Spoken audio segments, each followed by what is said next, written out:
All right, so we're getting ready to boil some sap. If it looks a little warm out here, it is. I think I actually just got bit by a mosquito. But the sap's been running. Got up to 70 today, 72 maybe. Might be an all-time record. So it's supposed to snow here in the next couple days. Supposed to only get up to 50 tomorrow, then drop through the 20s, and then Sunday is supposed to snow. So we're getting ready to boil. There's been people boiling. You know, when you work a full-time job and you have you're a full-time dad and full-time pastor and all that sort of stuff, you know, you boil when you can. So it's Friday. I'm ready to boil. I'm going to show you our setup this year. So let's see what that looks like.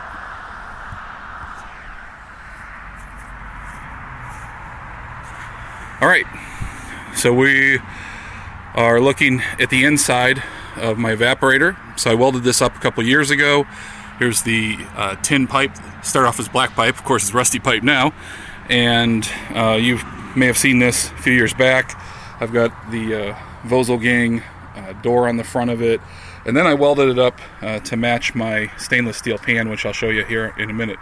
But I did want to show you that in this mini arch that we made, we have it lined with brick, and that's to, you know, it keeps it. Our firebox can be a little bit smaller, but it's going to keep our heat in there and direct it up towards the pan, and we won't be spending a lot of time heating the back down there. So we'll have all those gases sort of go that way and boil for us. And you might ask, well, why didn't you use fire brick? Well, you use what you have, and I have a ton of bricks laying around this place.